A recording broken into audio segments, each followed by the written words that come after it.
He was like, It is that cool. dude's salad. I was like, it's pretty cool.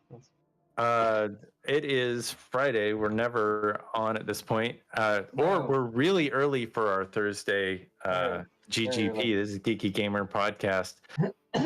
Tonight with Ben Rock. I would like to thank our score by all lowercase letters and Mr. Interrupt, as well as our Patreons, Tim Roberts, Daniel Hooker, Nostalgic, and Natalia Cline. Super thanks to Couchfire Media for art media production, as well as Trois Rible Productions. Yeah, we don't. I guess their tag is for whatever they do. Talking about them. I told you. For whatever it is they do. We don't talk about them. Tonight it clearly is earlier than normal tonight. Who is Ben Rock? Oh man, you asking me? Yeah, who are you asking? No, I mean, if you ask me, he's an award-winning director based in Los Angeles and a horror comedy. Just been in it for a long time, a veteran, some might say, of independent cinema and probably dependent cinema, if that's a thing as well. A little bit of dependent cinema in there, yeah.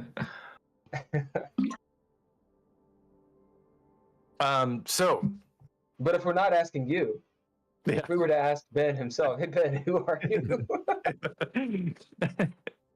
I'm that guy. I'm that guy at Starbucks on a laptop editing some video thing in the corner, and I don't want you to look at it. But I showed up at Starbucks, so I kind of want you to look at it. That's who I am. Right. Nice. So you're an artist, okay? Yeah. Anything else? Yeah. No. I mean, like I do a lot of stuff with film. I do a lot of stuff with theater. Actually, the last 3 weeks I've been like wall to wall with theater projects that I'm doing projection design in, which is, you know, when you're in a play, if there's any interactive video, which more and more plays want to have. I did in the last month, I did 3 plays, projection design, which was something that obviously dried way the hell up during the pandemic. But theaters slowly limping. Is that the Sirens of Titan? Is that what you're talking about? Oh, no. I mean, Sirens of Titan is a play that's a play I directed 7 years ago. Okay, actually, so that was a minute ago. And I'm a huge Kurt Vonnegut fan. Oh, that was the Sirens of Titan was a great experience because I'm a huge Vonnegut fan myself. That's probably my favorite of all his books. And I had worked with Stuart Gordon, the guy who made Reanimator and From Beyond and all those great horror movies. But he was also a theater guy from Chicago. He was, you know, one of the foundational people in Chicago theater in the 1960s and 70s. And he'd done an adaptation of Sirens, the Sirens of Titan, in like 1976. And it hadn't been produced since. And I asked Stuart if I could track it down, if he would let me do it. And he gave me his enthusiastic thumbs up. And it took some doing. It took a long time for me to track it down. And he even came in and revised it to make it more like the book for us. But that was 7 years ago. And it's a wacky play to do on stage. It's a lot because if you've never read the book, it's, you know, about a guy who's like the worst person. He's the richest and worst person on Earth, and he goes through horrible trials, and he ends up on Mars in the army. He ends up having to strangle his best friend, and he ends up at the end of it on Titan, the moon of Saturn. And it's brilliant and funny, and I don't know. It's a great story. I need to read more, just in general, but. I love Vonnegut just because Vonnegut is so freaking wacky. I mean, like, you know, what he did with science fiction and stuff. I don't know. His stuff ran deep, but like I started reading it when I got into him when I was a teenager, when I was like 18, and I burned through all his books, and then I reread them later in life, and I was like, you know, like Slaughterhouse-Five, which I think is, you know, the one I know about. Yeah, it's kind of everyone's entry point. And when I was 18, I thought it was hilarious, and then I reread it. You know, it's a pretty depressing book. It's what it is like, what I realized, an old friend of mine said, read it and act like none of the time travel stuff or any of the space alien stuff is real. Read all that as PTSD. And when I did, I'm like, not only is that valid, I think that's the correct reading of it, and it doesn't make it not funny, but it makes it grounds it in something deeper. And one of his other great books, Breakfast of Champions, which is a hilarious book to read. I love that book. Yeah. Well, you read it again and realize that it's like read it through the lens of his own depression, and you're like, oh my God, the Sirens of Titan. Basically, so this is what Stuart told me, because when he did the adaptation of the Sirens of Titan in the 70s, Vonnegut helped him. Like Vonnegut read the script and gave him notes and basically said, you're being too close to the book. You should make this its own thing and don't feel like you have to stick to every detail of the book. But he said that Vonnegut basically said that he released that book in 1959 and no one got it. And then he kind of rewrote a similar idea as Slaughterhouse-5 10 years later. And it was the biggest hit of his entire life. And if you read them both back to back, you'll see a lot of overlap and similarities, but it's not the same. But anyway, yeah, that was the last. I haven't directed a play since then because a year later I became a dad, and that'll put a damper on your LA theater habit, which is. I was literally rolling in dozens of dollars from all my theater work back then. Yeah, I don't think of dozens. I don't think of theater in Los Angeles as a big money maker. So. Are you? There are some people. There are some theaters. I mean, like there are people who make a living at it, and there are great theaters like the Kirk Douglas and the Amundsen and the Mark Taper Forum. Although the Mark Taper Forum kind of paused all programming for a couple of years. But I just think of black boxes with like 20 people in there. There's a lot of that, and there's a lot of in NoHo. That's what I've seen. Yeah, well, actually, one of the plays. I'm working on 2 plays right now at the Road Theater, and that's in North Hollywood, and it's a really good theater. But it's like a 99-seat theater. It's not huge, but you walk in there, and like every character actor you've ever seen in your life is a member there. Sure. Like Stephen Tobolowsky is a member at the Road Theater, and I've designed two plays that his wife directed. And you were talking about doing production design for a theater. Projection design. Projection design. Projection. So it's video design. And how well does that kind of mesh in with live acting? Do you time things out? How do you? It really all depends. And the first and probably most successful show I ever did projection design on explicitly, where that's all I was doing, was a play called Stoneface. It was about Buster Keaton. And they had these rolling flats that rolled onto the stage, and we projected an image of like a backstage door, like in an alley, like you would find behind a theater. And then the actor playing, say, Fatty Arbuckle, walks on stage, waves at the audience, ducks behind it, and as he ducks behind it, his image continues the action, and it's a film of him waving that looks like old scratchy black and white, silent era looking film. And that was one where we literally filmed it. Like we brought them in and filmed all the actors against a green screen and put them in there. And sometimes in projection design, that's what's called for, filming elements that have to do interaction. I did projection design for an adaptation of Do Androids Dream of Electric Sheep for the same director. Oh, nice. A guy named Jamie Robledo directed Stoneface and Androids, and we had a lot of like video calls, so we had to like film all the video calls, and there were screens kind of built into the set where the video calls came up. And then in that one too, we had to, and this was hard to do, figure out how to have a guy with a camera on stage filming what was happening, and that would also be live projecting on stage. So it's a matter of it's a bit of filmmaking, it's a bit of graphic design, and it's a bit of like the program that I use mostly is called QLab, and it's just knowing how to program in QLab.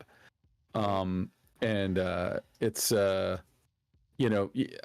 think that it's like with video editing or anything else. Like what ends up happening is your brain gets wrapped around the idiosyncrasies of the medium that you're working in. Because for theater, the timing is going to be a little different every night because it has to cue off of actors' performances. So you have to figure out how to make the video, if the video is front and center, which often it isn't, but if it's front and center, how to make it cueable so that actors can, so that the timing can change a little bit. You're not making a movie that you hit play and it just runs through. There's someone in a booth having to cue everything. It sounds like Ken's jam, actually. That's kind of, I mean, it's kind of fun. It's very similar to what he does when he switches on the podcast that we do and such. Yeah, there are similarities to that, and you know, the plays that I just did had none of that. It was mostly like design of elements, like someone's typing on a keyboard and I'm making the text go on the screen. You know, but I have to make it cueable, so the actor has to know what chunks he's doing, and I have to make it in those chunks so that, you know, somebody can literally cue each one. I guess I haven't seen too much theater lately, or whatever, because that seems like 3D is the wrong word, but much more interactive. Much more interactive than what I'm thinking. I mean, look, when theater's bad, it's pure torture, and you feel awful for the actors who are stuck up there having to, you know, trudge through garbage. And when it's great, there's nothing like it, and it's a high wire act. I recently did projection design on a play also at the Road Theater called Mercury, and it's one of the coolest plays I've worked on in years. And I took my wife to see it, and, you know, she'd heard me talking about it, and my projection design was not that big of a deal in it. You know, it definitely aided the play where the play needed it, but the play was great. It was all on this giant turntable, and so there's a set that was like a Lazy Susan type thing or something, like a giant Lazy Susan the size of the stage, and it was like it was written by Steve Yockey, who's also a big TV writer and TV showrunner. And basically it was about a cursed book that if you touch it, it will send you to hell, and hell is out in the middle of space, and the sun, that's what I had to create for video. The fires of the sun are the fires of hell, and Mercury is kind of like right in the foreground of it. Cool. And the way you get back to Earth, if you can get back, is you have to like basically sluice through a dead body. And in the play, a mistake is made and the wrong person is sent to hell, and they have to come back through the corpse of a bear. Like, and it was just amazing to be there. And like, it's the kind of play that if I had found that script, I would have fought hard to direct it, because, you know, it's like I'm watching it and I'm watching the director Ann Tobolowsky saying like, yeah, we need more blood coming out of that bear. I'm like, these are the conversations I love having. And yeah, and the whole set turned. It was like a Twilight Zone episode. It was so good. Yeah. It was very entertaining. Like when this is something Stuart Gordon used to say too. Is like, you know, like it's the ultimate high wire act in the film world. If you can orchestrate something to take place without any cuts, you know, in a oneer, as everyone says, you know, like that. You know, I mean, think about like Children of Men or whatever. But every play is a oneer. Every play, every little piece of it has to be choreographed. And I had years ago, it's about 10 years ago now, I produced a play that Stuart directed. That's how I met Stuart, called Taste. That was I am and was an enormous Stuart Gordon fan beforehand. I could not have been more excited. But then the script was one of the best scripts I've ever read. It's by a guy named Ben Brand, and it was called Taste, and it was based on this on a true story that happened in Germany, although they said it in America, of a guy who put an ad on the internet for someone he could murder and eat, and someone responded. That's a true story, yeah. It's a true story. So it's a fictionalized version of that story. So the whole play takes place in one high-end apartment, and we had to have a working kitchen. Yeah. Basically, we had to be able to cook food.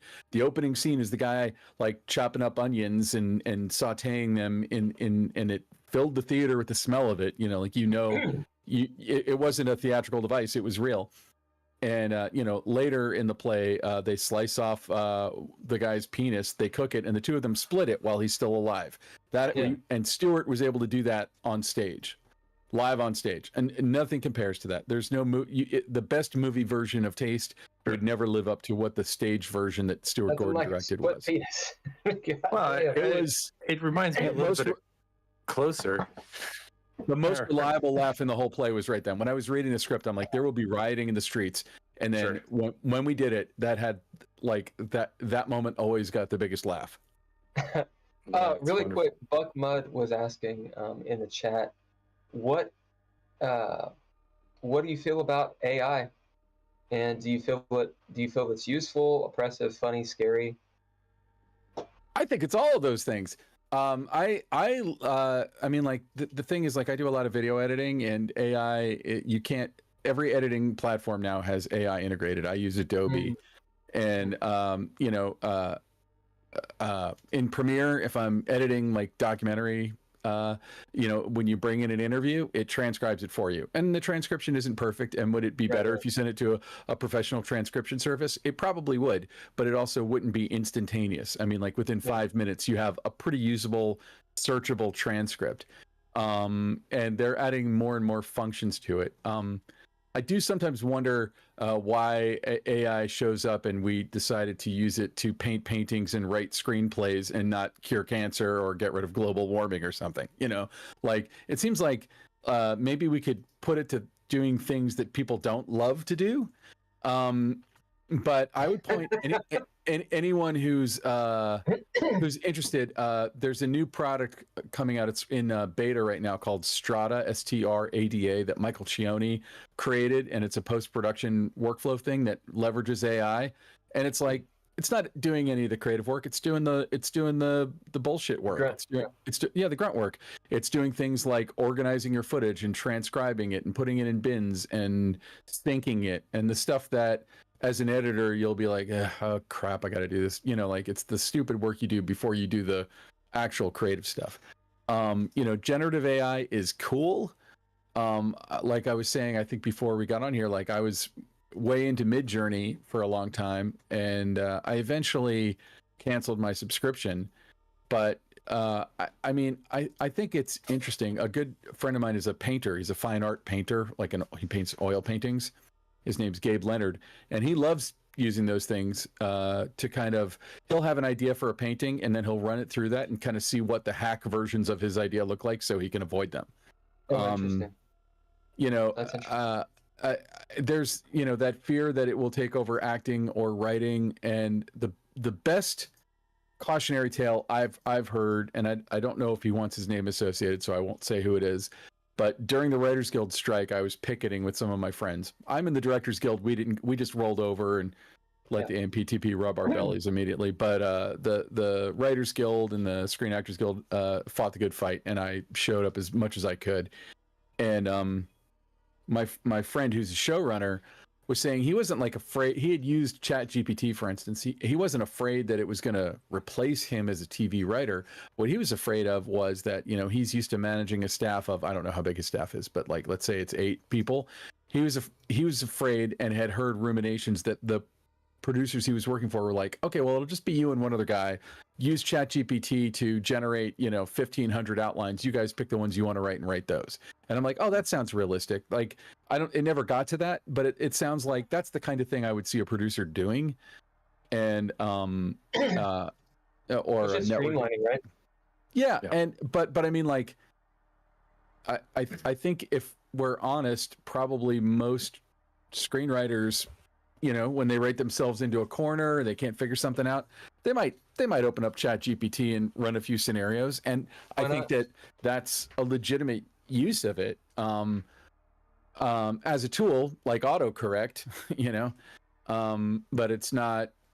I disagree with people who are doomsaying, like I think it was one of the Russo brothers was saying, like, you'll be able to come home and tell your television that you want to watch, an action comedy starring you in 1990s Sharon Stone, and it'll make it for you. And I'm like, I'm sure that some version of that maybe will exist, but it will be bad. Like, it'll be a novelty. It'll be like, oh, that's cool. Be a novelty. Yeah, because I don't want to agree with you, but I do agree with you. No, I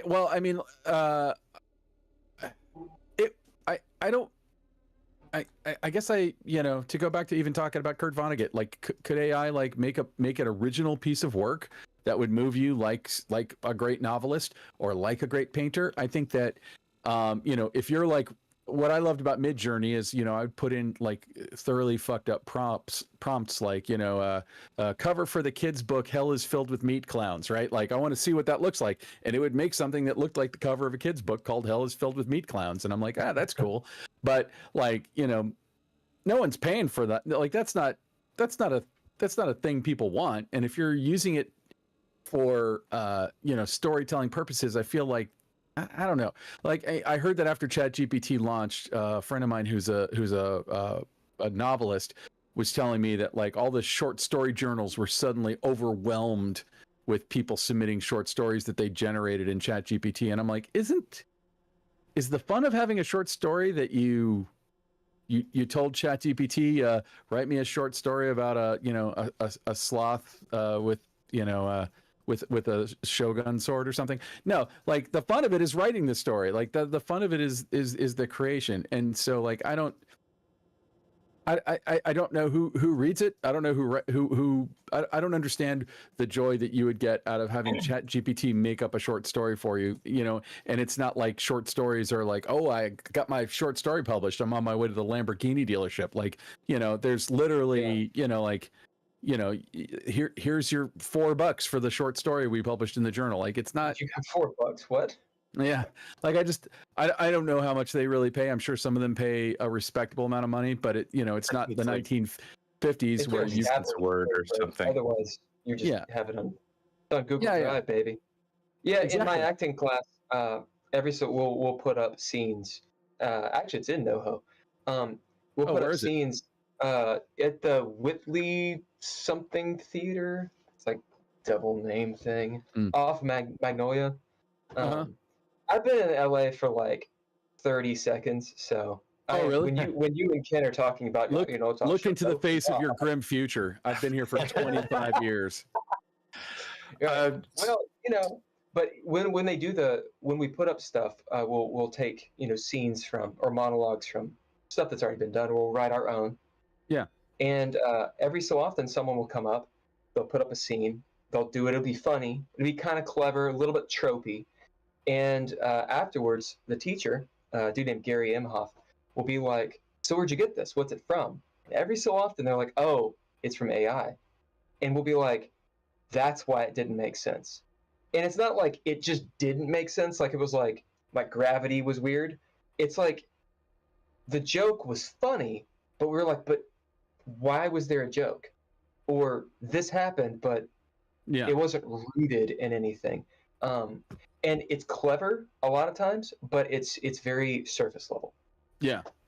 So why do you think AI can't do comedy or horror? What is it that we have that can really scare people? And what scares people? What makes people laugh? Well, AI is purely derivative. So it's not going to surprise you. And I think that horror and comedy both are rooted in surprising you one way or the other, right? Like, you genuinely laugh when a funny punchline hits you and you didn't see the punchline coming. And then your brain, you kind of go like, oh yeah, you add it up. You're like, oh yeah, that all makes sense. But I don't know. Nothing good ever comes out of analyzing comedy, but I think that it's fair to say that if it doesn't surprise you, you're probably not going to laugh. And horror is the same thing. If it doesn't surprise you, you're not going to be shocked or, scream or freaked out or whatever. So probably AI could create a series of jump scares, but I don't think it could, because it could just, have a loud metal clang after a quiet pause. But I feel like it's going to miss, that human touch. And even when you see stuff like Sora, the new one that was put up by the same, or hasn't come out yet, but it's from the people from ChatGPT, which has like ultra realistic video. Mm-hmm. Like it's going to put some people out of work, I think. Like if you make stock footage, you might have a hard time getting work after that comes out, because I could type in like drone shot of Pacific coast, with clouds in the foreground, and it'll give me 10 versions of what I want immediately. Stock footage business. Okay, go on. Yeah, but like, for instance, I guess like I kind of, it's a reference to a kind of an old movie, but I always kind of think about like Sophie's Choice. Is AI going to be able to make me cry like Meryl Streep in Sophie's Choice? Am I going to have an emotional connection ever to a completely synthetic person who doesn't have emotions? That's just, an algorithm doing it. Even when AI can get over the, and I guess it's a bigger hump than I would have imagined, of like things like making characters consistent. I just, as kind of a side hustle, I do a lot of like corporate editing, and someone just gave me a thing that was like all AI generated spokespeople talking to the camera. They're all doctors. And like, I didn't know that that's what I was getting. I just agreed to a job because it it wasn't much to cut. You gotta come up with $5,000 a month for your mortgage or whatever. But like as soon as I looked, it's like the freeze frame of it looked like a real person. As soon as I played it, I'm like, this is horrifying. Yeah. And it's the uncanny valley part of it, where it's like the more realistic they get it, the faker it looks weirdly. Like if it had just been like a cartoon ball with a weird mouth and googly eyes wearing a doctor's lab coat and an obviously synthetic Siri like voice, it would have been like, I would have accepted it more easily. My phone just heard me say Siri. And like as soon as we see or hear a recognizable voice that we know is AI, I shut down immediately. Like I want to turn that off as fast as possible. So. I agree. I mean, and like the thing that I cut, I literally finished it as we were talking on Facebook this morning. The thing that I cut, like it's information. It's like really dry information that has to go on someone's website, and it's medical. And I see why they would do that. Like I don't know how much it cost for them to generate this, but if you were to like hire actors with a lab coat and you had to get a wardrobe person and a camera person and a sound person, blah, blah, blah, and then the actors, you might need a teleprompter, like all the stuff you'd have to do might cost you $10,000 because they had like tens of thousands of dollars for sure. Yeah. And like, if this cost them a couple $100, I see the savings and it's literally just an information dump. Yeah. That's all it is. And so it's not, no one on earth is going to watch this for entertainment. No one on earth. It's not designed for that. And I think, maybe stuff like that is okay. But I don't know. I was talking to a friend of mine who's a retired editor. He edited a lot of big movies, and he was saying that he sees the AI move as similar to when we went from film to digital. And how there were a bunch of old timers who were like, I'm not gonna do it. It doesn't look as good. Blah blah blah. And he said he's hearing the same stuff. I mean, I think that it's inevitable that it's going to work its way into visual effects. It's going to work its way. I mean, it already has worked its way into how I edit. I'm using it constantly. And Photoshop's generative fill, I'm completely addicted to generative fill in Photoshop because like I was doing it. I'm breaking down a movie that hopefully I'm going to be directing soon, and I'm building all these overheads to show like where I want the camera positions to be. And sometimes it's like I can't find the exact location with the exactly what I imagine in it.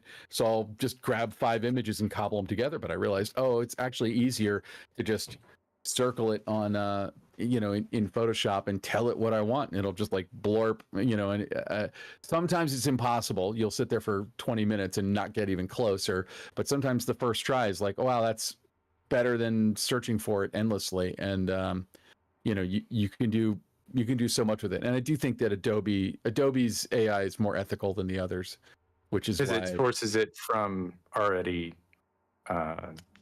people get paid from material that is sourced, and it's giving you the provenance of the images. So Adobe has a huge stock footage library, so it's stuff they've already paid and licensed, or it's public domain images. And so like in Midjourney I would amuse myself by like writing like Chevy Chase eating a burrito out of the trash in an alley or something and crying, and it's like you'll never get that out of Firefly, because it's careful about its use of actual people's faces and stuff like that. But Midjourney is like, I want to see Daniel Day-Lewis in a lobster suit. Bleep blorp, there it is. And Photoshop is the same way, or like Adobe products are the same way. If you ask for something that is just a little too close, they've got a lot of restrictions on what they will. I was trying to do something where I just needed shots of weeds. I was trying to add weeds and grass. And I think even the use of the word weed, it was like, you can't, I think it thought I was going for drug paraphernalia, and I was literally like, it was a shot of the woods and I was just trying to add weeds. So you guys are obviously of the ilk of, you remember Napster? Yeah, I am. Of course. You were like, you were like born after Napster, weren't you? Just no. I'm actually about as old as you guys are. I doubt that seriously. I just look young. I loved Napster, and one of the things that happened, at least from my memory, from being a Ute at the time, people were bitching and moaning about, not getting paid, and people like, essentially pirating. And there's this whole thing about it. And I was like, look, I just want to see the movie, right? So as whatever the moral stance is on that, in my opinion, if there's a tool that you can use, regardless of the IP that it breaks, right, or abuses or whatever, like in some places in the world, people are gonna adhere to it, right? Mhm. Because basically the long arm of the law can get them. But if you're, for example, in China, that ain't gonna happen, right? So inevitably, I would assume that these tools, I'm not trying to like vilify Midjourney, but tools like Midjourney that just do whatever the hell people want it to, that's going to trump something like Photoshop that you have to pay for. I mean, you have to pay for Midjourney too, by the way. Oh, you have to pay for Midjourney. Yeah. Right. Midjourney is to get like the basic plan is like $30 a month. So you're not. What is it for Photoshop?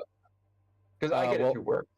It's probably closer to that. It's $20 a month. Like to get the full Creative Cloud from Adobe is $50 a month, and if you call them and threaten to cancel it, they'll give it to you for $30. I see. That's interesting. Where I was going with that question, but go on. I want your opinion on what I just said, actually. Well, I guess the truth is, yeah, I mean, like someone will figure out how to make a free version of Midjourney, and there are things like Stable Diffusion that do similar things that you can get relatively free access to. I do think that it is it is kind of on, honestly, it's on our lawmakers to put some kind of guardrails around it so that it's not. I mean, Napster was because eventually it's going to come around and eat the tail of the innovation that it's trying to create. Like eventually I mean, the why of it is, for instance, like Sarah Silverman sued ChatGPT because she found out that her memoir was like basically scanned and used in the large language model that they had used to create it. And then you could go on it and say, write me a Sarah Silverman joke about blah, blah, blah. And it knows the way she puts together a phrase. Her style. Yeah. And like one of the things that they've been saying that a lot of these things might be doing is just scouring YouTube videos and just transcribing them and pulling information out. And it's like, but I think that Google has stopped that, or I think YouTube has stopped that allegedly. And the argument kind of goes both ways, because you say like, okay, let's say I'm a painter and I go on the internet and I look up, my friend Gabe Leonard. I'm not going to say somebody public domain like Rembrandt, somebody who's working right now, Gabe Leonard, who makes a living painting paintings. That's what he does. And I study him and I get good at painting like him, and then I paint just like him and start trying to sell my paintings. I probably won't sell them as easily because he has a brand name for people who buy his stuff. But like, what's the difference between me doing it and an AI doing it? And I guess, on some levels it is kind of a similar thing. But when you're talking about copyrighted stuff, that it's just slurping all the data out of, and basically data mining and using machine learning to figure out how to be Sarah Silverman, how to write like Sarah Silverman. I think it's hard to not say that you're not taking away. It's hard to say that you're not taking away value from her book and giving it away. 100%. And to me, that's the damage. But also, like, I will get into the ethical thing about piracy. Like, right behind me is the poster for the movie I directed. The movie came out in 2009, and it came out 2 weeks earlier in Japan. And before it was in the DVD days. Before it even hit DVD, it was on every BitTorrent site. What's the movie? Because your depth of field does not allow us to see it. I apologize for the title. The title's hokey, but you can blame everything else. Pretty good title. Yeah, it's called Alien Raiders. I hate the title with a passion, but it's a dumb title. I mean, to me, it's like a campy movie title, and we didn't make a campy movie. But that was Warner Brothers. Basically, they changed it. Well, George Rascala was our post soup. So nice. Our mutual friend. Yeah, I name for the. I did want to comment just a bit, because I know you felt the same thing before we move on too far past Napster, and piracy, because they called it piracy then, is you know, I came out with the film around that time, 2008, 2009. It was rated okay. We got some reviews. Pirate Bay. 500,000 people downloaded it for free and then panned us. And we made no money on the film, you know, because the entire, yeah, well, I don't know. It doesn't matter. But I, you know, as a working filmmaker, the budgets fell off of indie films from 1999, 2000 to today. And my question is, can an indie film make it in the mainstream today? Is that, or even make it anymore? Are indie films dead? They're not dead. I mean, they still get made, but I mean, it's harder to get them made. What happened, I think, was in that around 2008-ish area, 2008, 2010, we had a couple of things going on. The world hit a massive recession, and America was no exception. And the financial model for DVDs was, I think, kind of dumb. The idea was put a bunch of movies no one's ever heard of in Walmart and Target, and they'll come in to buy dog food, and they'll be like, here's a movie I've never heard of. Take my $20. And when people's finances got super tight, they just weren't going to do that anymore. And at the same time, you had the rise of YouTube, you know, not hurting anyone, but it's stealing eyeballs. Today, YouTube is the most, by orders of magnitude, the #1 streaming service on people's televisions. So more people watch media on their television on YouTube than even Netflix by a lot. So you have the rise of YouTube. You have the easy rise of piracy because you have BitTorrents coming into existence. Pirate Bay was a big thing, and nobody was cracking down on it. And the streamers, as we know them, like Netflix, existed, but they weren't streaming like they do now. They were starting to experiment with it. And I think what happened was the whole industry pivoted to streaming because I think it just takes away a lot of the incentive to illegally download stuff. Yeah, if you have Netflix anyway, why are you going to illegally download your movie that's on Netflix anyway? Right. And are you going to illegally download everything you want that's just on Netflix, or is it not? Like, it became a convenience thing. And to go back to what you were talking about with Napster, you know, like Napster was theft. And I will cop to the fact that when Napster first came online, I was into it. And what I was into was everything I was never able to find on a CD, I could suddenly find on Napster. Well, that's exactly what it is. And the music industry woke up and created things like the iTunes Store and, you know, and Spotify and all kinds of stuff. Spotify, Pandora. Which is why, you know, it's a deal. Well, here's the deal. This is the reason that I might pirate a movie. And when I say pirate, I stream it offline since the internet. I've never pirated. I honestly, I will cop to Napster. I've never once downloaded a movie from a BitTorrent. I have downloaded things from BitTorrents where that was how it was distributed by the person who made it, but I've never gone on there and been like, hey, this is a movie that I could get in a legitimate way. Right. This is the reason that I would, because I will pay for Amazon Prime and then go to Prime Video and then still have to pay for movies. Or I'll go to Netflix and still have to pay. Like, everything has an upcharge. So there's all these streaming services, and there's ads now. And I'm like, okay, so there's more ads, which I understand. I come at from a viewer, right? Like, I want to consume these videos, right? So I'm like, okay, it's like if I were to go to like a restaurant, I'm like, oh, I want to sit down, I'm gonna have a dinner. I'm going to pay for the dinner. And they're like, oh, well, you need if you want a seat. Oh, and if you want a light. Oh, if you want some utensils. And I'm like, you know what? I'm getting tired of that. Spirit Airlines. You know what I'm going to do? I'm going to be like, I'm going to go to Prime first. Is that Star Trek movie on? No, of course not. Netflix? No, of course not. I'm sure it is right now. But, you know, they're going through the circuit, funneling us like cattle to, you know, their places. And I'm like, go to hell. I'm going to get online and be like, just watch the fucking movie without ads, and they can go to hell. So a follow-up question, is Hollywood working right now? and I think this kind of ties in. like Hollywood's not. like you mean like working are people working or working? Are people working? Are people out of work?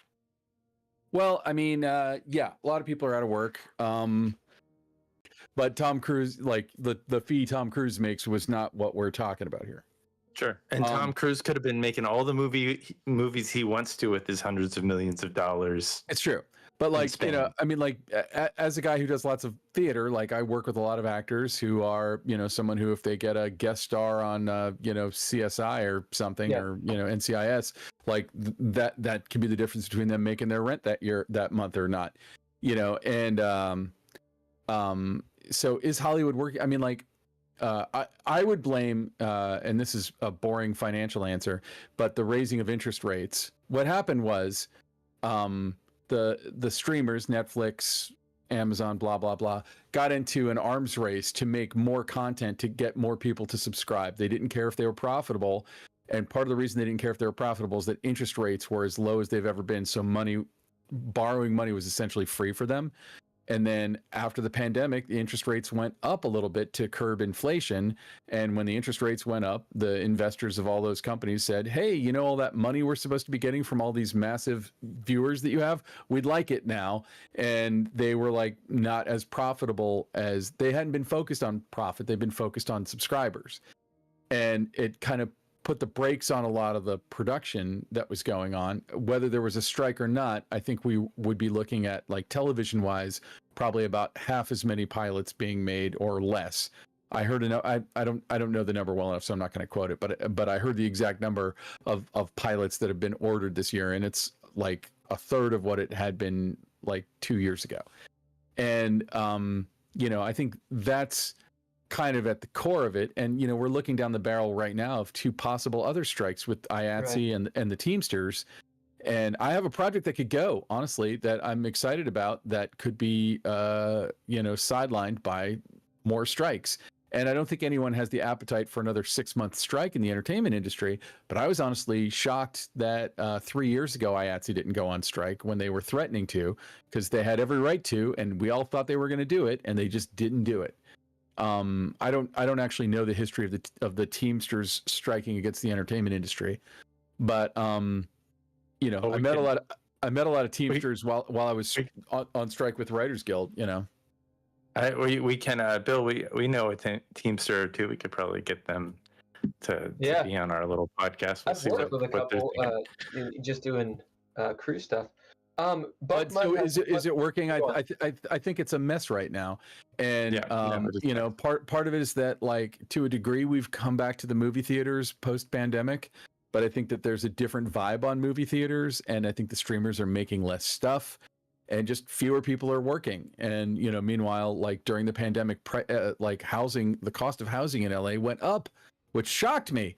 I couldn't believe it. Like, houses in my neighborhood were selling for numbers that I was like, really? Who's paying more money during a pandemic when no one can work? Sure. Like, so weird. But money changed. Money changed during the pandemic. It seems like it was just coming out of the woodwork. We weren't going out. We weren't spending all this money. Yeah. And so it's like our economy shifted, I think, quite a bit when that pandemic happened.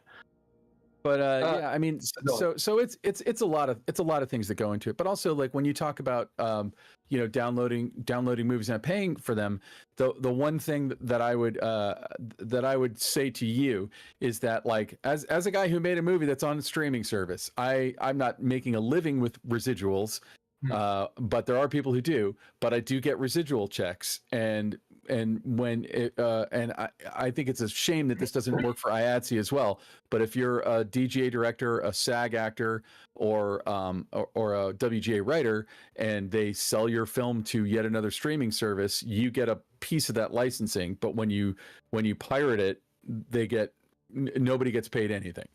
And so I have a rebuttal, but no one wants to hear my rebuttal. Bug Mud has a question, though. All right. Question for Ben, if time allows. What is the best thing for a new actor in LA to focus on? His perspective, or your perspective as a director, a writer, etc., would be interesting to know. He also follows up with, whatever you're saying thus far is not boring. Please let this guy talk as much as he wants. I'll run my stinking yap forever.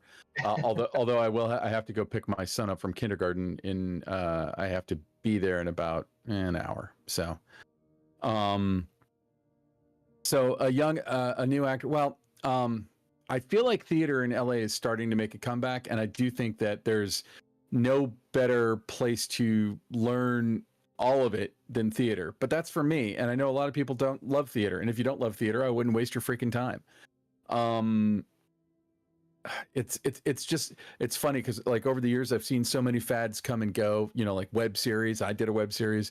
Web series were a big thing that people were doing for a long time. It's called 20 Seconds to Live. It's a horror comedy. You could watch every episode we did for free. You don't even have to go to Pirate Bay, and you can watch them all right now. And it's if you just go to 20secondstolive.com, they're all there. And each episode, I think our longest episode is like 3 minutes long, but most of them are about 2.5 minutes. It's all very short, and it's sometimes pretty gory, sometimes pretty violent, sometimes just funny. But anyway, I mean, it's I know some of my closest friends in the world are actors. Most of them are people I know through theater. And I was a member of Sacred Fools Theater for a long time, but Sacred Fools dissolved its membership company about a year or two ago. There are still a lot of really good membership companies that you could get involved with, like The Road, which is one of the ones I'm working at right now. I'm not a member there, but I'm working there. Theater of Note. I don't know, if you look around, you can find them. And it's like, to me, the trick is find people who, this is what I loved about Sacred Fools, is they had a similar sensibility to me. So like, I love theater that does weird ass shit that you're not going to see anywhere else. And you're probably not going to see it in a movie. And as a director, it's maybe a blessing and a curse, because I feel like maybe if I didn't have theater as an outlet, I would have pushed harder to make more films. And I'm always pushing to make films, but it's like, if I agree to direct a play, that's about, from start to finish, maybe 6 months worth of work, culminating with like, probably a couple of months of intense rehearsals, where you're rehearsing every day of the week for, maybe 6 weeks. And then the show runs like another 6 weeks. And it's one of those things that feels very productive, but it's not like necessarily forwarding your career. But that being said, I've met so many people who I met in theater who I ended up working with professionally. And also in LA theater, you'll end up working with people who are like recognizable, sometimes name actors who do this stuff. And I think that theater is just like, it's not the farm leagues for film. It's its own thing, but there's so many skills that overlap. The other thing, and also it's just like a good networking opportunity. If you were in theater around me and I had a project that I needed to cast, and you were the correct physical type, and I could stand to be in the room with you, I probably brought you into audition for it. Like I brought dozens upon dozens of my friends into audition for projects over the years. And, like my feeling is never that I owe them a role, but it's I feel like it's fair to give them a chance. And I would also, usually if they asked, I would give them an unfair advantage and tell them exactly what we were going for. 5 years ago, I would have said audio. You have trust there. Yeah. You have any kind of shorthand, or at the very least, they know that you're not there to dick them around. You're not there to exploit them. You're there to collaborate. And I think theater has to, if you can't learn anything else from theater, it's that you have to collaborate. You are relying on, like in the run of a play, the cast a lot of times is helping with set changes, and even just like paging a curtain back so someone can walk through it, or helping somebody change a beard backstage, or whatever it is they're doing. Like you all have to be very collaborative. When we did the Sirens of Titan, there were just like an outrageous number of costume and hair and beard and whatever changes. We had a giant dog. It wasn't a puppet. It was like a weird dog suit that a puppeteer made for us. We had video elements. We had all this stuff, and it was a lot. It was a lot of stuff to choreograph, and you can't be like a movie star, you can't walk in and act like I'm better than all of you in theater, because you are relying on all of those people. And again, like I at Sacred Fools, for instance, French Stewart, who is probably best known from Third Rock from the Sun, but he's been in a bunch of stuff. He became a member, and then I was doing a short film a few years later, and I had I had a thing that I thought wouldn't be a huge inconvenience for him, and I asked him if he would do it, and he said yes. And we went to his house and filmed him against a green screen for like 2 hours, and it made the film.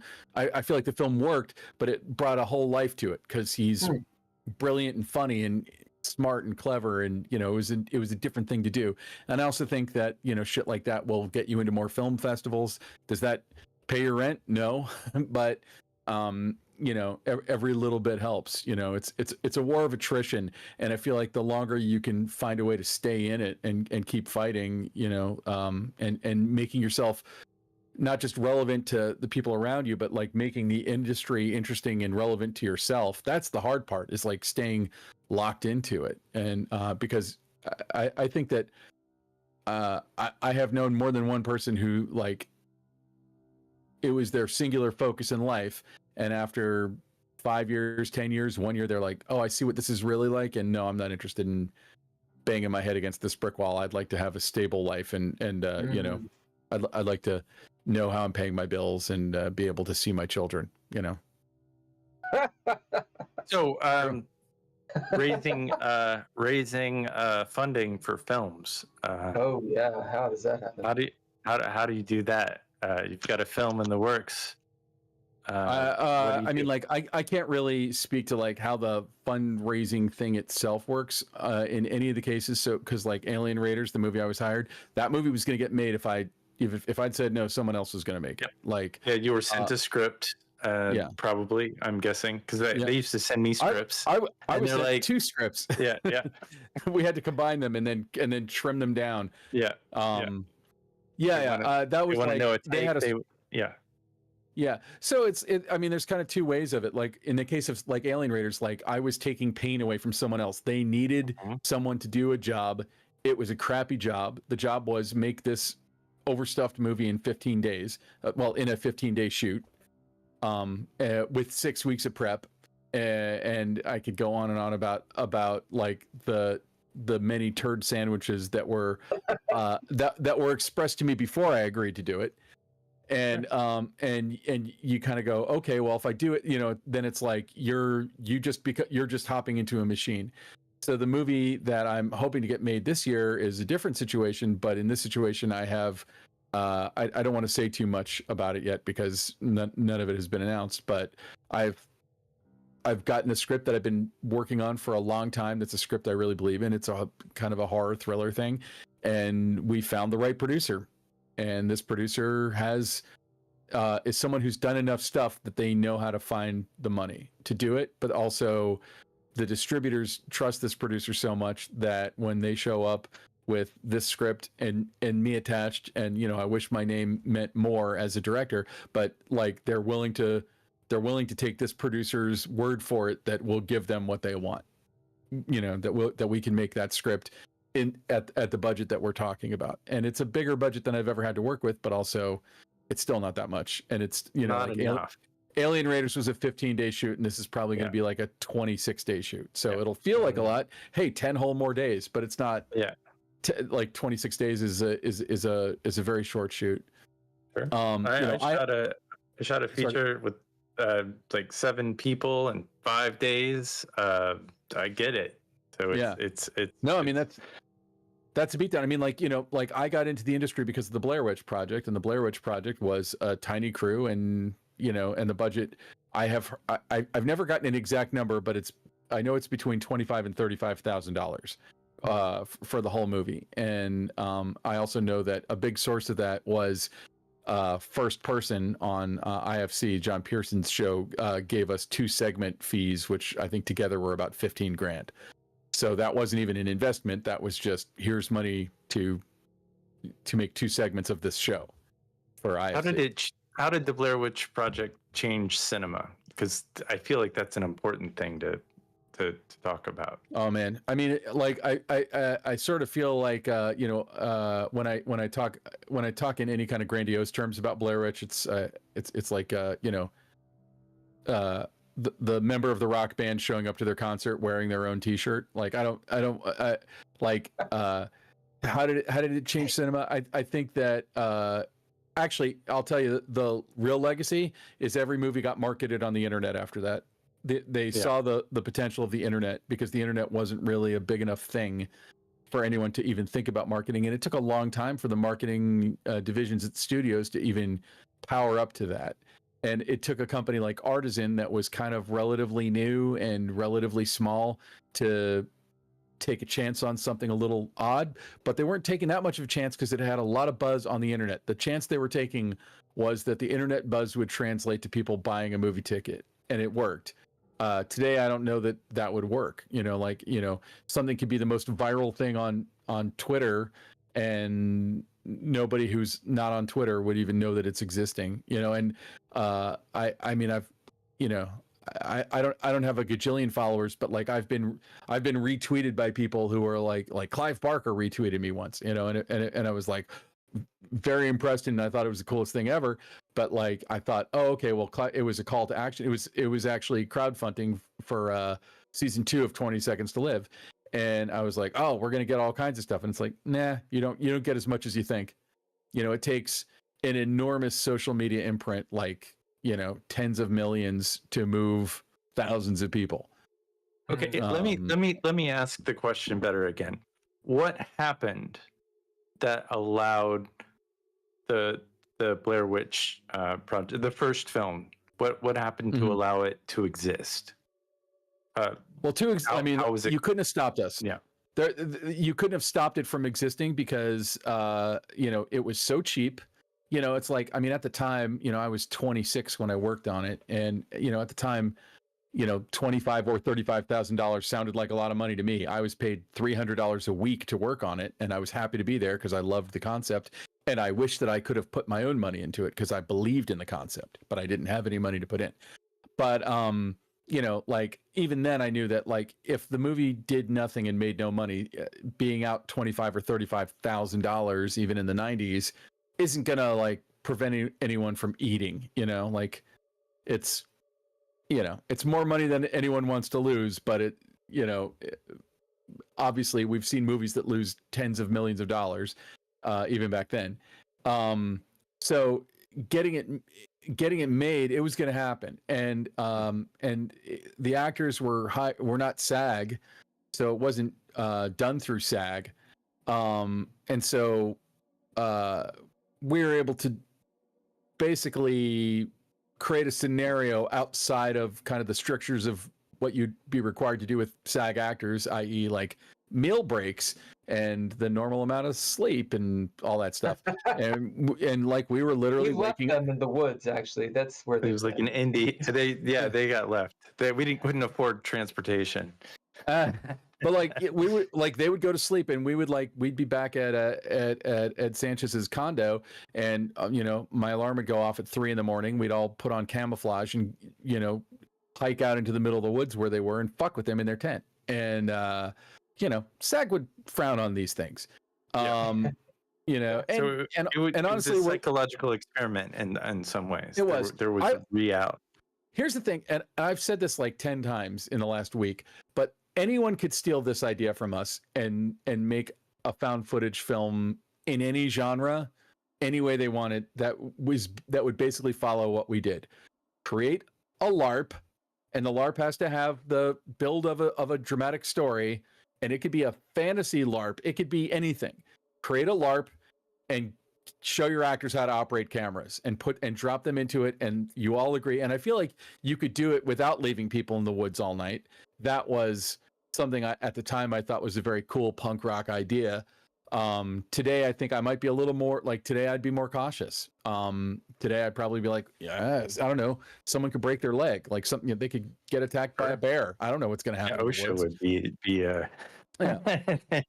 So that's what enabled it to get made. But then like the phenomenon of it was the rise of the internet, and the internet was just becoming a big enough thing that you could use it. And it goes actually back to John Pearson, because what happened was John Pearson had put basically our pitch tape that we had made as a segment of Split Screen, and then paid us for that as a segment, and then paid us for another segment which would be aired after we made the movie, that would kind of tease the movie that we had made, right?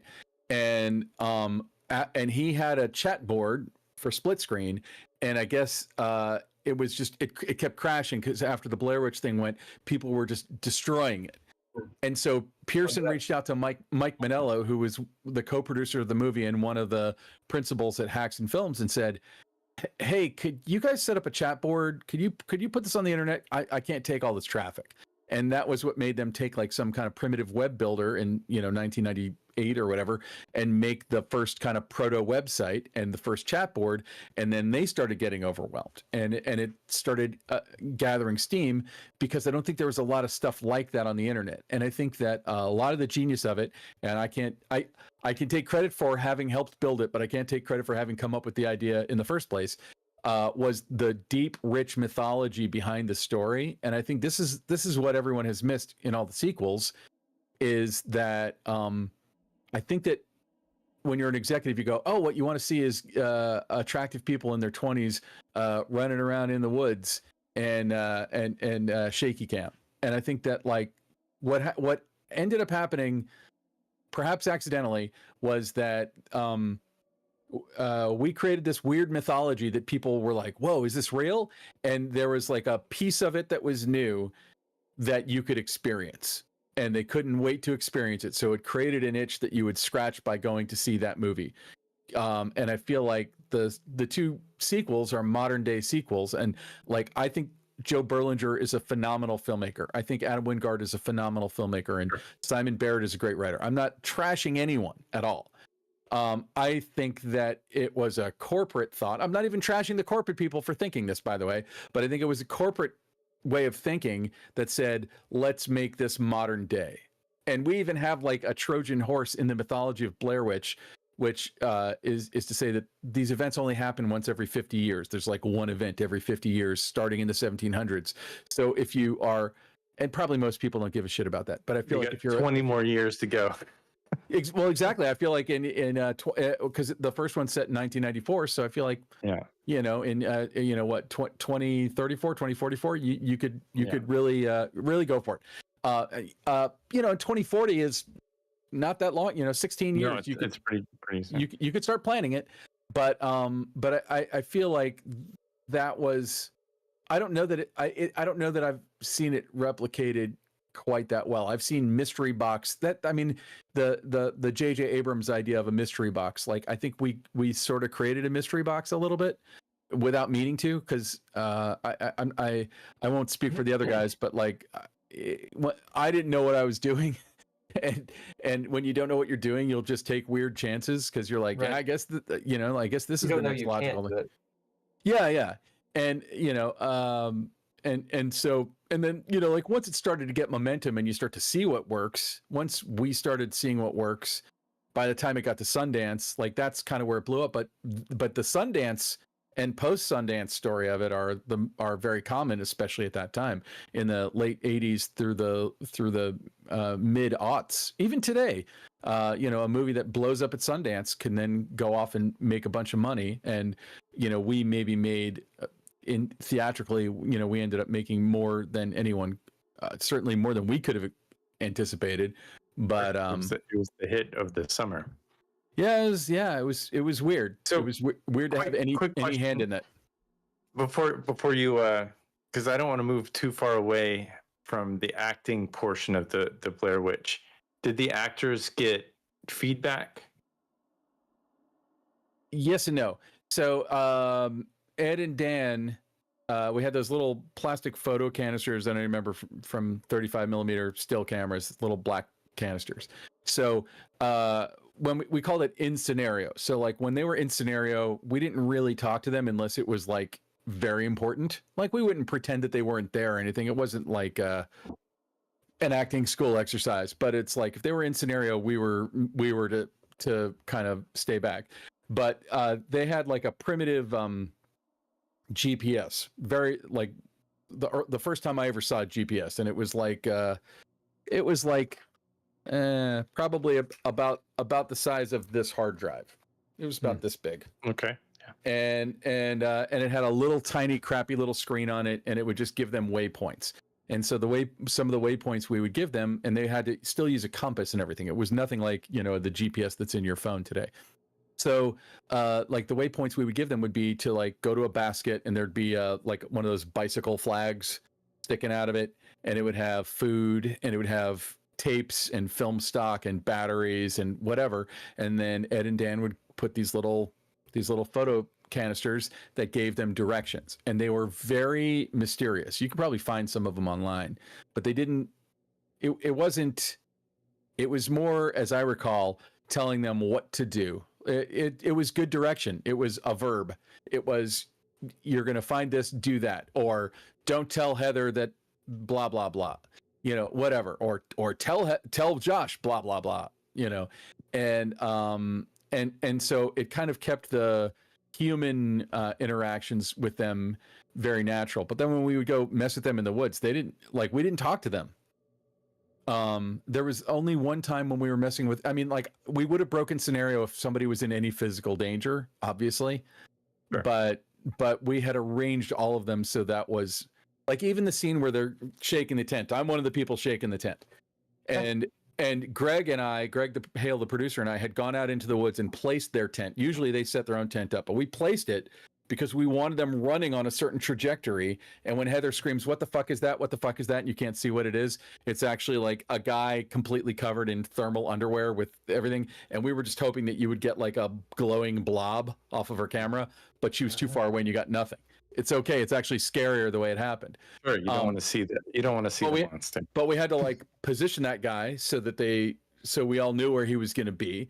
We needed to know that they were going to run out of that tent, and if they ran out of the tent the opposite way, they might have like fallen off a hill. We had them running down a path that was relatively safe. Again, everyone's lucky no one like tripped and fell and took a camera to the face. Like it really could have happened.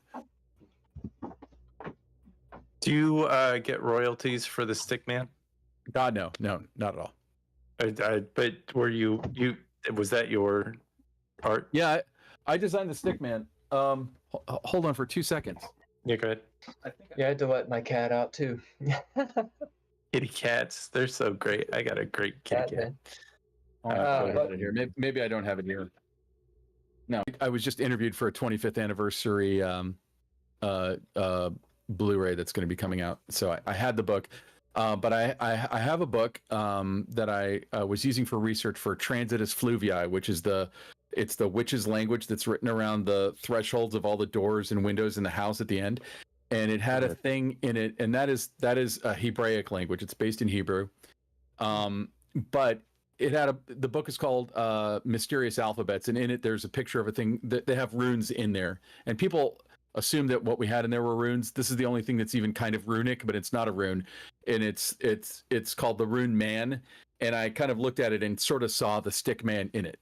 And you can find easily footage online of me showing the first Stickman, which is the design, to Ed, and Ed hated it. And I thought that they hated that design until I saw it on the Sundance poster. Like I honestly felt like I had failed them. And then it showed up everywhere, and but yeah, I don't get a royalty for it, but I really honestly can't complain because I did get back end on the original film, and it was a work for hire. Sure. So that's great. I don't feel like the world owes me a living because I put 4 sticks together cleverly once when I was 26. You're the first person that has ever actually said that to me, that they got money on the back end. No. They were promised. When they were promised that was cruel. Well, here's the thing about it. So I originally was working on it for $300 a week, as I told you, and the real production, because I was the production designer, that was my credit. Even though like a lot of what I did was create a lot of the backstory and the mythology and stuff. I didn't create it from whole cloth. Ed, Dan, and Greg had kind of come up with an outline for it. They had me flesh it out, and but on the film itself, I was credited as production designer, and I originally was getting a deferment, and I'd always been told, don't ever take it. You're never going to see your deferment. You're never going to get any money deferred. So deferment means that like if I'm being paid $300, if my so that's what $50 a day? What? So if my real day rate was, I'm making up a number, but let's pretend $800, take that $50 a day off of it. And then if the movie makes money, I'll get the extra $750 a day that I'm owed. That's what a deferment is. And I think I had a contract. I'm not sure. I didn't really believe that. I never in a million years thought that it would come to anything. At that point, I'd worked on a bunch of movies, mostly as a makeup artist, and I quit being a makeup artist around the time that I was asked to work on that film, and then around the time it got into Sundance, Greg Hale said, "We decided to give you points instead." I'm like, "Cool," and in my mind, I'm like, "I'm never going to see a penny." And then, like I had a very small piece of what turned out to be, I had an infinitesimal piece of it, something that was so large that I became an overnight thousandaire. I did okay. I can't complain about it. No, that's sweet. That's such a. I have too many thoughts in my head at the same time. It's such a nice thing, we'll say, adjectives. A nice thing to do something, to do something creative, and not only it be successful, but to be rewarded with money. Yeah, I mean, more importantly, it's a validating thing, it seems. To me, more important than that is that I broke in and got to be able to write and direct stuff and got paid to do it. It gave you that, yeah. Yeah. And the industry, the industry out and out sucks, and everyone who's in it is on a roller coaster, and you're hot some years and your phone won't ring some years. And, I've had my share of both of those, but like I got a boost probably 10 years earlier than I would have if I'd just come out here and worked my ass off, because as luck had it, I had worked on a thing that I just thought was really cool that ended up being a giant phenomenon. But it's almost the exception that proves the rule. Like, I feel like the lesson is work on the things that really hit you. When Greg Hale pitched me the idea for the Blair Witch Project, I had the same response that audiences ended up having, like, because he pitched it to me like it was a true thing, and then revealed that it wasn't, and I bought it, and and so I feel like that's I had kind of a visceral, very positive response, and I couldn't wait to be I begged to be a part of it, and because I thought it was the coolest idea I'd ever heard, and as it turns out, it maybe was the coolest idea I've ever heard, even to this day. Like, it's impossible to catch lightning in a bottle, but I think maybe but the lesson isn't go make a found footage movie. I think if you're inspired to do it, do whatever you're inspired to do. But like, if something really hits you as like, that's the fucking coolest idea I ever heard, maybe other people will feel the same way. And if you're able to help make that, bring that thing along, I think that the team that made it, including and maybe especially the actors, it was such a perfect storm, and a lot of luck, and but also some well-honed skill from like Ed and Dan, not just coming up with, and Greg too, coming up with the way that we did it, but then also Ed and Dan sitting in the edit bay for 2 years and sifting through dozens of hours, basically 8 days worth of almost nonstop video footage that they had created, and some of the film footage in the 90s. And creating, well, they were on a medium. That was the technology change. You could have, you had DV tape. Yeah, right? Not DV. High 8, baby. Not even digital high 8. It was analog high 8. But I mean, you could record for an hour and afford it. And then they had a film camera, I think. So you could record for 4 minutes. 10 minutes. 10 minutes. You get about 10 minutes out of a 400 foot 8 minutes. Yeah, out of a 400. And that 400 foot roll was not cheap to process either. That was my first camera, CP16. It's a great camera. That's what I learned to film on. And, me too. And I was blown away at hearing that. I think I knew that from years and years ago, that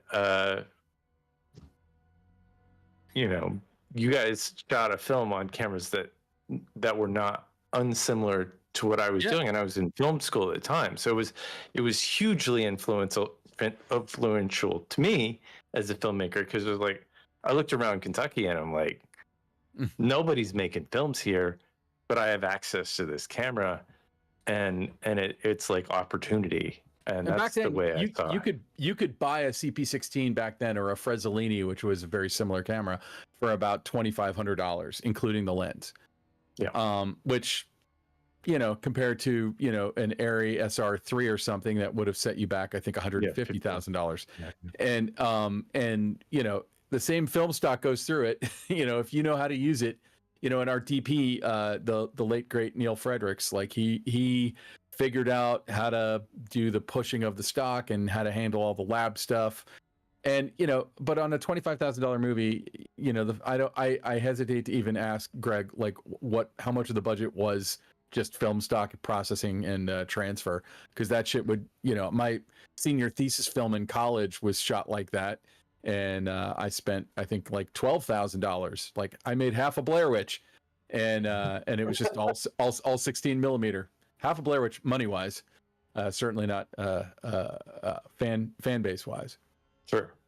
But yeah, I mean, and today I think we live in a time where the Creator, the new Gareth Edwards movie, was shot on a Sony FX3, which any jamoke could walk into Best Buy right now and buy for $3,500 right now. Sure.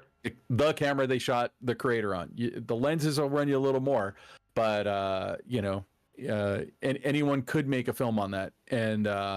And even the camera that I'm using right now for my webcam uses the same sensor. It's a Sony camera, and it uses the same sensor. And I think you can get this camera for like $1,200.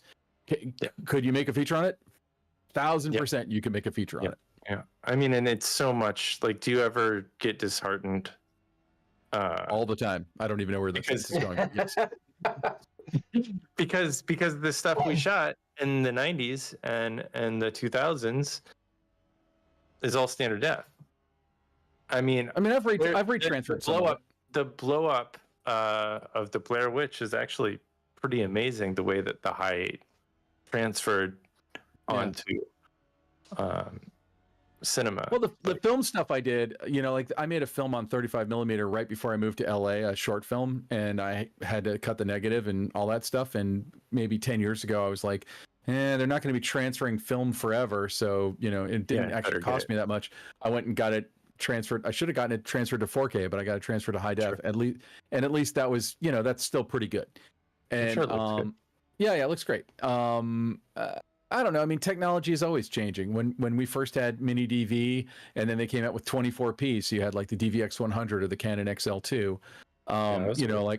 Like I still have stuff on my reel, on my directing reel, that we shot on the Canon XL2 because it just looked great. Nice.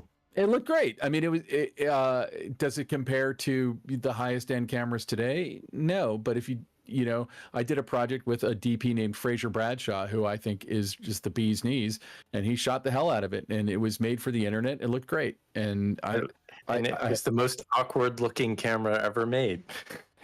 Yes, I agree. But I would also put lenses on it. You could put lenses on. Yeah, it had interchangeable lenses, and I think the Canon XL2 was the best mini DV camera that ever was made, in my opinion. But the DVX100. Yeah, the Panasonic was also great, though. I mean, like you nerds. Yeah, I have a cinematography podcast where I talk to DPs every week. Fucking geeks, I swear. Sorry about that. No, don't be sorry. It's the Geeky Gamer Podcast. You are welcome to talk about this all day. But I'm gonna have to go in a few minutes. So if there are other questions, I should probably hit them. Bugmed says the XL1 is what he used at his job. Ken, I'm sure that you have some questions. Do you? So you worked with French Stewart. You worked with John Lithgow. What Third Rock from The Sun actor are you going to work with next? Nice. Joseph Gordon-Levitt. I don't know. I'll see what I can do. Awesome. I'm a fan of that show. It's one of my favorite shows of all time, for sure. Yeah. Speaking of theater, are you? And forgive my ignorance.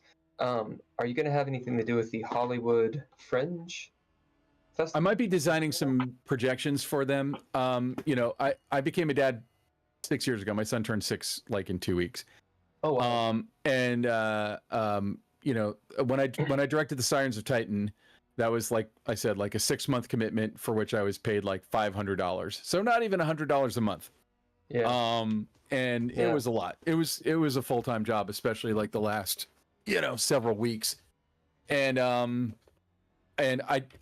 think that in general, theater pays better. There were some laws that were passed that ended up killing a lot of small theater, but it forced them to pay everyone minimum wage. And I'm like, man, if I paid minimum wage, whoa, that would have been big pretty time. sweet. Well, it's like I'm of two minds about it, because on the one, it wasn't designed for theater; it was designed for like gig workers. But like if you're doing a play and you're now paying your actors minimum wage for rehearsals, you're going to want to rehearse less. And they're not going to make that much money. It's like, oh, here's, an extra few $100. And actors were one of the few groups that tended to get paid anything in LA theater. But like, because it's like, even like volunteers who would come in and help you paint the set, they have to get paid minimum wage now. And I'm not against that, but if you're in a theater company, like theater companies, a lot of times they're just built on volunteer workforces. Yeah. And so what it meant was a play that you could comfortably do for $10,000 suddenly ended up costing $80,000. And that meant that the theater needs to make that much more in ticket prices, which means they make safer choices in what plays they're going to do. And to me, the whole reason to do theater is to do less safe stuff. That's my bias. I did a deal production of Peter and the Starcatcher, and I mean, we didn't get paid. It was all tips and stuff, and it wouldn't have happened if we got paid.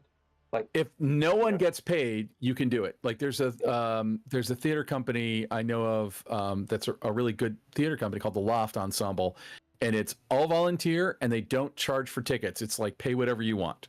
You can pay nothing to go see a Loft show, and they don't even know if you paid because it's online. Like they give you a QR code, and so you can donate money to them and go see it. And if no one gets paid and it's all volunteer, you can get away with that. The problem is then it's just harder to find good stage managers, good scenic designers, good, like all the people who really make the show happen. Right. And I think that a company like Loft, I think they have all those people in house and they all really believe in the mission of the company. And so, I mean, that's a legit way to do it. And I could be wrong about the Loft. This is just what I've been told. But like, like the theater stuff that I'm doing now, it doesn't pay, I'm not on my way to the Lamborghini dealership after I get their paycheck, but it pays a respectable amount for the amount of time that you put into it. But that means that a lot of these organizations then just have to spend a lot of money writing grants and applying for arts grants. And, because theater isn't like, a mainstream art form that everyone on earth wants to go to. And I always find it mysterious, especially as I get older. Like, it was always kind of the cliche that like the older people wanted to come see, South Pacific or Oklahoma or like all these, the kind of most tired classics that have ever been done. Like, I have no desire to see that, like, would it be cool to see like a play like Quills that I'd seen a good production of, or, Endgame or something like that? Yeah. I mean, there are classics, but, like, I think what's fun about theater is that you can try new shit and you can do stuff that no one's ever seen before. And, it can be a really vibrant living thing. And for a while there, I really feel like LA theater was doing a lot of that. And I feel like right now it's kind of on its heels a little bit. So, I may be doing a couple of things for Fringe. I'm supposed to be doing projection design for 2 plays for Fringe, but I'm not directing anything for Fringe. And I honestly, I've never actually directed anything at Fringe. Not because I'm too good for it, but just like I've never had the right project at the right time. My wife did. She directed a play called All the Best Killers Are Librarians that, like, I think it won some awards at Fringe a few years ago. Oh, wow. So we know that you got to go pretty soon. Ken, any last questions? You ever play role-playing games? I have, but I'm not great at it. My friend Paul Feldman, I don't know if you know Paul. He's he's the biggest RPG guy I've ever known. You think he'd ever want to play game online? Maybe like a tabletop role-playing game like this. I guarantee you he would. Did you? Is that yours? Yeah, Bill wrote that role playing. We play an immersive role playing game every Monday, 7 p.m. Eastern. Shameless plug. Time zone. You'd be welcome to play if you wanted to, if you had the time for it. Yeah, if you ever found play yourself Space off on a Marine. Monday, we come get some Space Marine. It's hard for me to do it with the kid. 7 p.m. is also really bad because that's like right at his bedtime. Yeah. Well, it wouldn't be 7 p.m. for you. It'd be 4. Oh, I could do it. I feel like the world's biggest slacker when I am during the workday when I'm like doing something leisurely.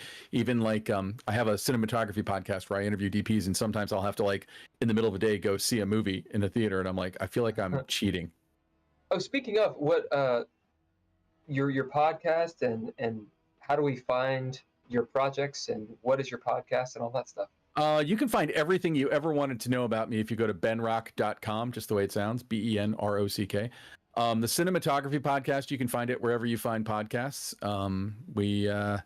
I just 2 days ago, it hasn't dropped yet, but I interviewed the director and DP of Hundreds of Beavers, which if you get a chance, run, don't walk to see Hundreds of Beavers. It is the most fun you'll ever have. It's so cool. And your link tree is at Neptune Salad. Yeah. I set up the link tree recently, and someone was like, "What? Are you starting an OnlyFans?" But you know, I don't know. I saw a lot of people using Linktree. It's helpful. It's really helpful. Linktree is fine. The issue that I've run into with Linktree is it's cosmetic. Maybe is the right word. I don't know. Yeah. It all of the clicks go to Linktree and not your website, and so there's that sort of SEO issue. But whatever. I kind of just want people to watch my stuff, you know, like I put links to all of my films and various it's an easy things that I've done up there. So benrock.com, and you got a podcast, cinematography, and you got a project coming up that you can't talk about, which is can't talk about it. And mysterious. Yeah, it's not early in the morning. Oh yeah, it's late in the afternoon.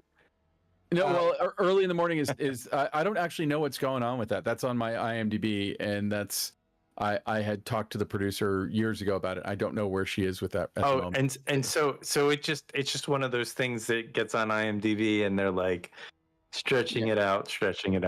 Well, what happens is stuff gets put on IMDb. A friend of mine was my writing partner and everything. The guy who I co-created 20 Seconds to Live with, and he and I did Video Palace, which was an original horror fiction podcast for Shudder, and then we did an Audible original called Catchers together, and you know we've been doing stuff together for years. He was on to write a movie that was an adaptation of a video game called Kane and Lynch, I believe, and that was like 15 years ago, and it's still on his IMDb, and it's never gone away. Nice. So early in the morning, like I don't know what's going on with that, but no, that is not the film that I'm talking about. The film I'm talking about is not on my IMDb currently, although there is one that might be on my IMDb called Orlando Cares. I don't know if it's still there or not, and that is another feature, but it's a little, it's not as certain. If anything is certain in this business, it's less certain than the thing that might be happening in the fall. So, all right, good. Dude, thank you so much for jumping on. Yeah, thank you. And welcome to Van Nuys. Yes, thank you very much. If you ever want to get coffee, you let me know. If you ever want to play some Dreadlore, let me know. I'm not against it. I'm not great at role-playing games because I tend to be the guy who's like, what's the most dangerous sounding thing I can do right now? And then I destroy the whole campaign. Yeah, you're like 10. Yeah, I dig it. Yeah, I do that all the time. Any anecdote? You got a joke, an aphorism? A quote you want to end with? I have advice for anyone on any film set. Do it. Bring an extra set of shoes. Leave them in your car. At lunch, change your shoes. And bonus, change your socks. Make you feel like a whole new person for the rest of the day. Yeah, that's great advice. You're on your feet all day. Best thing you can do is just change your shoes halfway through the day. Right on. Don't eat sugar. Diabetic. I can't eat sugar anyway. Yeah. All right, man. Ken, you want to lead us out, dude? Yeah. This has been another extremely informative and amazing episode of the Geeky Gamer Podcast. We are typically live on Thursdays at 7 p.m. Eastern Standard Time. Scored by all lowercase letters, Mr. Interrupt, as well as Patreon members. Thank you, Tim Roberts, Daniel Holker, Nostalgic, and Natalia Cline. Couchfire Media brings us production, as well as Toirible Productions for whatever they do. Tune in Monday for Into Space, I believe. Into Space. Mm-hmm. Bye, y'all. Thank you guys. Bye.